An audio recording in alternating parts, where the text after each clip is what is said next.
प्यारे दोस्तों, स्वागत है आप सभी का आपके अपने चैनल SCS क्लासेस में। आशा करता हूं आप लोग अच्छे होंगे और अच्छे से अपनी तैयारी कर रहे होंगे। उत्तर प्रदेश पुलिस कांस्टेबल भर्ती परीक्षा के अब कुछ ही दिन बचे हुए हैं। इन दिनों में आपको रुकना नहीं है और अपनी स्पीड को दोगुना करना है और लगातार मेहनत करते रहना है। तो चलिए, लगातार मेहनत करने के लिए हम आपको लगातार प्रैक्टिस करा रहे हैं प्रैक्टिस सेट के माध्यम से। जो हिंदी के प्रैक्टिस सेट हैं, यूपी जीके के प्रैक्टिस सेट हैं और सामान्य अध्ययन के प्रैक्टिस सेट हैं। अगर आपने इन प्रैक्टिस सेटों को नहीं देखा है तो हमारे चैनल पर जाकर प्लेलिस्ट बनी हुई है और उन प्लेलिस्ट पर जाकर सारे के सारे वीडियोस को देखकर अपनी तैयारी को जांच कर सकते हैं। चलिए, देर ना करते हुए हम पहले प्रश्न की ओर चलते हैं। पहला प्रश्न हमारा सामान्य अध्ययन का पहला प्रश्न क्या पूछ रहा है? भारतीय संविधान के किस संशोधन अधिनियम ने पंचायती राज को एक संवैधानिक निकाय बनाया? तो कौन सा संविधान संशोधन था जिसने पंचायती राज को एक संवैधानिक निकाय बनाया था? तो इसका ठीक आंसर क्या हो जाएगा? हमारा 1992 का 73वां संविधान संशोधन जो था। इस संशोधन के द्वारा भारतीय संविधान ने पंचायती राज को क्या एक संवैधानिक निकाय बनाया था। 1992 में ही एक और संविधान संशोधन हुआ था जिसे 74वां संविधान संशोधन अधिनियम कहते हैं। 1992 में ही हुआ था। इसके द्वारा क्या हुआ था? इसके द्वारा नगर निगम जो नगर निगम थे इनको क्या किया गया? इनको और नगर पालिकाओं को क्या संवैधानिक दर्जा दिया गया था। और इसमें एक ऑप्शन डी वाला भी है। तो इसमें 1989 का 61वां संविधान संशोधन क्या कहता है? 1989 का 61वां संविधान संशोधन क्या बोलता है कि जो मतदान की उम्र होगी वो 21 वर्ष से घटाकर क्या कर दी गई थी? 18 वर्ष कर दी गई थी। और 2002 का 86वां संविधान संशोधन अधिनियम ये क्या कहता है? इस संविधान संशोधन के द्वारा जो बच्चे थे 6 से 14 वर्ष की उम्र के बच्चे, उनको मुफ्त शिक्षा अनिवार्य कर दी गई थी। इस तरह हमारे चारों विकल्प आप लोग तैयार कर सकते हैं। एक ना एक क्वेश्चन आपका पेपर में मिल सकता है। चलिए अगले प्रश्न नंबर 2 पर चलते हैं। प्रश्न नंबर 2 देखिए, साइंस से प्रश्न आया है। क्या पूछ रहा है? पानी के 0 डिग्री सेल्सियस पर शरीर तैरता है। पानी के 0 डिग्री सेल्सियस पर शरीर तैरता है। यदि तापमान 100 डिग्री सेल्सियस हो जाए तो क्या होगा? तो प्रश्न पूछ रहा है क्या होगा। तो इसका ठीक आंसर क्या हो जाएगा? शरीर क्या हो जाएगा? डूब जाएगा। शरीर डूब जाएगा। आपको पता होना चाहिए यदि पानी का तापमान 100 डिग्री सेल्सियस हो जाए तो शरीर में पानी डूब जाएगा, क्योंकि पानी का सर्वाधिक घनत्व जो होता है वो 4 डिग्री सेल्सियस पर होता है। इसके कारण जो पानी पर शरीर जो है वो तैरता रहता है, क्योंकि इसका घनत्व ज़्यादा होने के कारण जो बॉडी है वो पानी पर ही तैरती रहती है। जबकि 100 डिग्री सेल्सियस होने पर अत्यंत इसका जो घनत्व होगा वो सबसे कम हो जाएगा और पानी में जो बॉडी है वो डूब जाएगी। तो इसका ठीक आंसर क्या हो जाएगा? ऑप्शन नंबर ए, पानी में शरीर जो है वो डूब जाएगा। ऑप्शन नंबर ए वाला ठीक हो जाएगा। चलिए अगले प्रश्न नंबर 3 देखिए, निम्नलिखित में से क्या एक हार्डवेयर यूनिट नहीं है? हार्डवेयर यूनिट नहीं है। तो इसका ठीक आंसर क्या हो जाएगा? तो देखिए इसका ठीक आंसर हो जाएगा हमारा, देखिए MICR light pen operating system और बार कोड रीडर। तो कौन सा ठीक आंसर हो जाएगा? 3 का ठीक आंसर हो जाएगा। देखिए 3 का ठीक आंसर हो जाएगा सी वाला, ऑपरेटिंग सिस्टम। ऑपरेटिंग सिस्टम क्या है? ये एक हार्डवेयर यूनिट नहीं। हार्डवेयर किसे कहते हैं? जिनको हम हाथ से छूकर पहचान सकते हैं या हाथ के द्वारा जिनको छू सकते हैं वो हार्डवेयर कहलाते हैं। सॉफ्टवेयर क्या होते हैं? जिनको हम हाथ के द्वारा छू नहीं सकते, तो ऐसे क्या कहलाते हैं? उन्हें कहते हैं हम सॉफ्टवेयर। तो सॉफ्टवेयर के अंतर्गत क्या MICR लाइट पेन ये बार कोड रीडर, अच्छा हार्डवेयर यूनिट नहीं है। तो हार्डवेयर यूनिट नहीं है यानी सॉफ्टवेयर यूनिट है। तो कौन सी होगी? ऑप्शन नंबर सी वाला होगा, ऑपरेटिंग सिस्टम। और लाइट पेन ये हार्डवेयर है, बार कोड रीडर ये भी हार्डवेयर है, और MICR क्या है? ये भी हार्डवेयर है। आपको पता होना चाहिए जो कंप्यूटर है, कंप्यूटर का जनक किसे बोलते हैं? तो कंप्यूटर का जनक जो होता है वो चार्ल्स बेबेज को बोलते हैं। और डब्ल्यू की जो सबसे पहले डब्ल्यू की खोज किसने की थी? वो टिम बर्नर्स ली के द्वारा की गई थी। कंप्यूटर में कुल 4 पीढ़ियां जो हैं वो विकसित हैं। पहली पीढ़ी में जो है वो वैक्यूम ट्यूब का आपका प्रयोग किया जाता था। चलिए अगले प्रश्न नंबर 4 पर चलते हैं। भारतीय संविधान का कौन सा भाग संविधान की आत्मा कहलाता है? तो कौन सा भाग संविधान की आत्मा कहलाता है? तो 4 का ठीक आंसर क्या हो जाएगा? उद्देशिका। क्या कहलाएगा? उद्देशिका जो है वो संविधान की आत्मा कहलाती है। ठीक है। राज्य के नीति निर्देशक तत्व इनको कहाँ से लिया गया था? तो राज्य के नीति निर्देशक तत्वों को आयरलैंड से लिया गया था। और मूल अधिकार कहाँ से लिए गए थे? तो मूल अधिकार जो हैं वो अमेरिका से लिए गए थे। मूल अधिकार कहाँ से लिए गए थे? अमेरिका से लिए गए थे। और संवैधानिक उपचारों का अधिकार, ये अब आर्टिकल 32 के तहत आता है। और भीमराव अंबेडकर ने संवैधानिक उपचारों के अधिकार को संविधान की आत्मा बताया था। लेकिन अगर डॉक्टर भीमराव अंबेडकर की बात ना कहे और पूछे संविधान की आत्मा किसे कहते हैं, तब कहेंगे आप लोग ऑप्शन नंबर सी वाला ठीक हो जाएगा, उद्देशिका। किसे कहेंगे? उद्देशिका को। चलिए अगले प्रश्न, प्रश्न नंबर 5 पर चलते हैं। फुहारा, जिसे स्प्रेयर बोलते हैं, निम्नलिखित में से किस सिद्धांत पर कार्य करता है? जो स्प्रे वगैरह करने के लिए जो इंस्ट्रूमेंट यूज़ होता है, तो उसमें कौन सा सिद्धांत कार्य करता है? तो आप लोग आंसर क्या बताएंगे, इसमें कौन सा सिद्धांत कार्य करता है? तो ठीक आंसर हो जाएगा हमारा बर्नौली का सिद्धांत, ऑप्शन नंबर ए वाला ठीक हो जाएगा। ठीक है। चलिए अगले प्रश्न, प्रश्न नंबर 6 की ओर चलते हैं। प्रश्न नंबर 6 देखिए, पूछा है सरकारों द्वारा शुल्क एवं कर लगाने का अधिकार संविधान की किस अनुसूची में उल्लेखित है? तो सरकारों द्वारा शुल्क और जो कर लगाया जाता है संविधान की किस अनुसूची में है? तो 6 का ठीक आंसर क्या हो जाएगा? 6 का ठीक आंसर हो जाएगा ऑप्शन नंबर बी वाला ठीक हो जाएगा। 7वीं अनुसूची जो है इसमें शुल्क और कर लगाने का प्रावधान दिया गया है।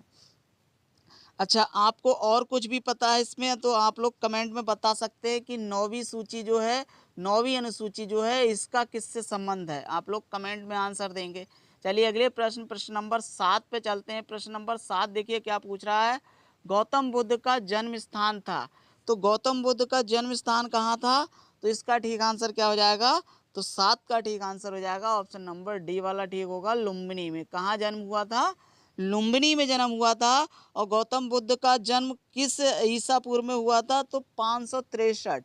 किसमें? 563 ईसा पूर्व में इनका जन्म कहाँ हुआ था? लुम्बिनी नामक ग्राम में हुआ था। इनके बचपन का नाम सिद्धार्थ था। गौतम बुद्ध के बचपन का नाम क्या था? सिद्धार्थ था। और इन्हें लाइट ऑफ एशिया यानी एशिया का ज्योति पुंज या एशिया का प्रकाश स्तंभ भी किसको बोला जाता है? गौतम बुद्ध को बोला जाता है। ठीक है। और गृह त्याग की घटना बौद्ध धर्म में क्या कहलाती है? महाविनिष्क्रमण कहलाती है। और इनकी मृत्यु को महापरिनिर्वाण कहा जाता है।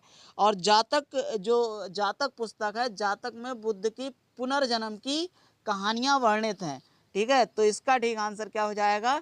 इसका ठीक आंसर हो जाएगा हमारा ऑप्शन नंबर डी वाला ठीक हो जाएगा। चलिए अगले प्रश्न, प्रश्न नंबर 8, रणजी ट्रॉफी निम्न में से किस खेल से संबंधित है?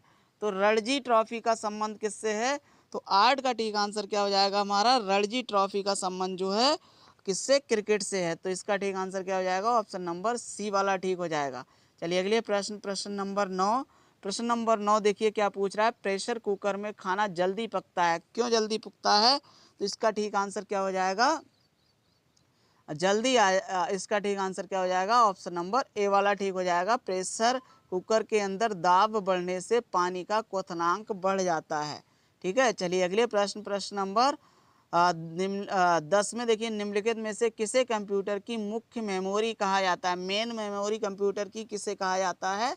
तो इसका ठीक आंसर क्या हो जाएगा? 10 का ठीक आंसर हो जाएगा ऑप्शन नंबर ए वाला ठीक हो जाएगा, रैम। रैम को मेन मेमोरी कहा जाता है। और रैम का पूरा नाम क्या होता है? रैम का पूरा नाम जो होता है वो रैंडम एक्सेस मेमोरी होता है। जबकि रोम को क्या कहते हैं? रीड ओनली मेमोरी होती है। ठीक है। रोम जो होती है स्थायी मेमोरी होती है, जबकि रैम जो होती है वो अस्थायी मेमोरी है। तो अगले प्रश्न, प्रश्न नंबर 11 पर देखिए। प्रश्न नंबर 11 क्या कह रहा है? अंतर्राष्ट्रीय तिथि रेखा है। तो अंतर्राष्ट्रीय तिथि रेखा कौन सी है? तो इसका ठीक आंसर क्या हो जाएगा? अंतर्राष्ट्रीय तिथि रेखा किसे कहते हैं? 180 अंश देशांतर को अंतर्राष्ट्रीय तिथि रेखा कहते हैं। चलिए अगले प्रश्न, प्रश्न नंबर 12 देखिए। प्रश्न नंबर 12 क्या पूछ रहा है? प्रश्न नंबर 12 में पूछ रहा है इडुक्की बांध किस नदी पर स्थित है? तो इडुक्की बांध किस नदी पर स्थित है? इसका ठीक आंसर क्या हो जाएगा? 12 का ठीक आंसर हो जाएगा हमारा पेरियार नदी। कौन सी नदी? पेरियार नदी। और पेरियार नदी कहाँ पर है? ये केरल राज्य में है। इडुक्की बांध भी केरल राज्य में ही स्थित है। चलिए अगले प्रश्न, प्रश्न नंबर 13 देखिए, चरक संहिता संबंधित है। चरक संहिता का संबंध किससे है? तो 13 का ठीक आंसर क्या हो जाएगा? चिकित्सा से संबंधित एक ग्रंथ है जो चरक संहिता जिसे बोलते हैं। ठीक है। चलिए अगले प्रश्न, प्रश्न नंबर 14 देखिए, निम्नलिखित में से किस ग्रह को लाल ग्रह के नाम से जाना जाता है? लाल ग्रह किसे कहते हैं? तो किस ग्रह को लाल ग्रह कहते हैं? और 14 का ठीक आंसर क्या हो जाएगा? मंगल ग्रह को लाल ग्रह, ऑप्शन नंबर सी वाला ठीक हो जाएगा। मंगल को लाल ग्रह कहते हैं। बृहस्पति को पीला ग्रह, बृहस्पति को क्या कहते हैं? इनको पीला ग्रह कहते हैं। शुक्र को क्या कहते हैं? तो शुक्र जो है सबसे चमकीला ग्रह और सांझ का तारा और भोर का तारा भी कहते हैं। बुध जो है सूर्य के सबसे पास वाला ग्रह है। चलिए अगले प्रश्न, प्रश्न नंबर 15 देखिए, निम्नलिखित में से बिजली का नवीकरणीय रिन्यूएबल संसाधन कौन सा है? तो इसका ठीक आंसर क्या हो जाएगा? 15 का ठीक आंसर हो जाएगा हमारा ऑप्शन नंबर ए वाला ठीक हो जाएगा। जल। जल क्या है? बिजली का नवीकरणीय संसाधन है। चलिए अगले प्रश्न, प्रश्न नंबर 16 देखिए, संविधान की प्रस्तावना प्रेम्बल में भारत को किस रूप में घोषित किया गया है? तो भारत को किस रूप में घोषित किया गया है?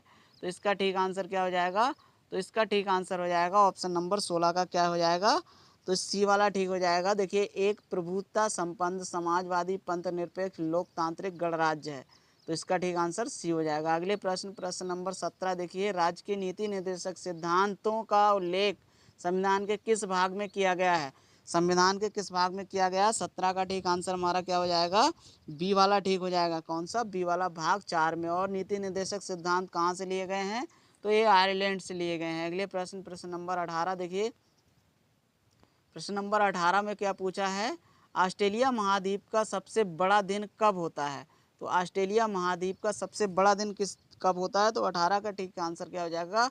22 दिसंबर जो है इसका ठीक आंसर हो जाएगा। चलिए अगले प्रश्न, प्रश्न नंबर 19 में देखिए, रेमन मैग्सेसे पुरस्कार निम्नलिखित में से किस व्यक्ति के नाम पर दिया जाता है? तो 19 का ठीक आंसर क्या हो जाएगा? 19 का ठीक आंसर हो जाएगा जो फिलीपींस के एक भूतपूर्व राष्ट्रपति थे, उन्हीं के नाम पर क्या रेमन मैग्सेसे पुरस्कार दिया जाता है। चलिए अगले प्रश्न, प्रश्न नंबर 20 देखिए, निम्नलिखित जंतुओं में से किसमें 3 प्रकोष्ठ वाला हृदय होता है? यानी 3 चैम्बर वाला हृदय किसका होता है? तो 20 का ठीक आंसर क्या हो जाएगा हमारा? डी वाला ठीक हो जाएगा। मेंढक में कितने कोष्ठीय हृदय होता है? 3 कोष्ठीय। अगला प्रश्न, प्रश्न नंबर 21 देखिए, मानव की आंख में निकट दृष्टि दोष को ठीक किया जा सकता है। कैसे ठीक किया जा सकता है? तो 21 का ठीक आंसर क्या हो जाएगा?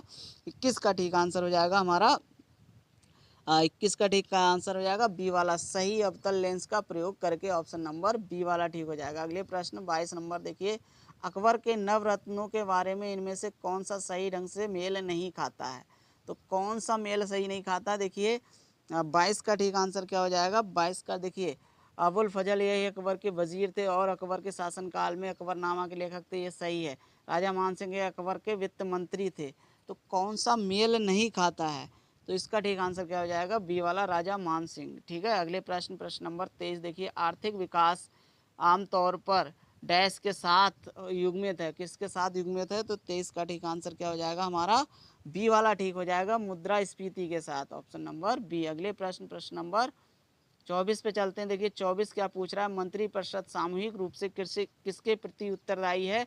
तो मंत्रिपरिषद किसके प्रति जिम्मेदार होती है? तो इसका बी का 24 का ठीक आंसर क्या हो जाएगा? बी वाला, प्रधानमंत्री। अगले प्रश्न, प्रश्न नंबर इसका ठीक क्या आएगा? 24 का ठीक आंसर क्या हो जाएगा?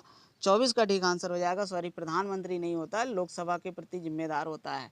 चलिए अगले प्रश्न, प्रश्न नंबर 25 देखिए, भारत को प्रथम नोबेल पुरस्कार निम्न में से किस क्षेत्र में दिया गया था? तो 25 का ठीक आंसर क्या हो जाएगा? देखिए साहित्य में रविंद्रनाथ टैगोर को 1913 में दिया गया था। और उनकी कृति का नाम क्या था? तो उनकी कृति का नाम आप कमेंट में बॉक्स में बताएंगे किस कृति के लिए जो रविंद्रनाथ टैगोर थे उनको साहित्य का नोबेल पुरस्कार दिया गया था। चलिए अगले प्रश्न, प्रश्न नंबर 26 देखिए, ओरिजिन ऑफ स्पीसीज पुस्तक किसने लिखी थी? तो 26 का ठीक आंसर क्या हो जाएगा? सी वाला ठीक हो जाएगा, चार्ल्स डार्विन ने जो थी वो ओरिजिन ऑफ स्पीसीज नामक पुस्तक लिखी थी। चलिए अगले प्रश्न, प्रश्न नंबर 27 देखिए, लघु उद्योगों के लिए सर्वोच्च वित्त निकाय कौन सा है? तो लघु उद्योग हैं उनके लिए सर्वोच्च वित्त निकाय कौन सा है? तो ये सिडबी होता है, सिडबी। ठीक है, small industrial development bank of India इसकी फुल फॉर्म होती है। नाबार्ड जो है कृषकों का भगवान कहा जाता है, किसानों का भगवान, क्योंकि किसानों के लिए ये ऋण उपलब्ध कराता है। तो नाबार्ड, इसके फुल फॉर्म आप लोग कमेंट बॉक्स में बताएंगे नाबार्ड की। चलिए अगले प्रश्न, प्रश्न नंबर 28 देखिए, निम्नलिखित में से कौन से संत शिवाजी के समकालीन थे? तो कौन से संत जो थे वो शिवाजी के समकालीन थे? तो 28 का ठीक आंसर क्या हो जाएगा हमारा? तुकाराम, ऑप्शन नंबर ए वाला ठीक हो जाएगा। तुकाराम जो थे वो संत शिवाजी के समकालीन थे। ठीक है, चलिए अगले प्रश्न 29 नंबर, इनमें से कौन जा चिपको आंदोलन के साथ जुड़े हुए थे? कौन जो थे चिपको आंदोलन के साथ जुड़े हुए थे? तो इसका ठीक आंसर क्या हो जाएगा? 29 का ठीक आंसर क्या हो जाएगा? विनोबा भावे। कौन हो जाएंगे? विनोबा भावे। 29 नंबर का ठीक आंसर क्या हो जाएगा?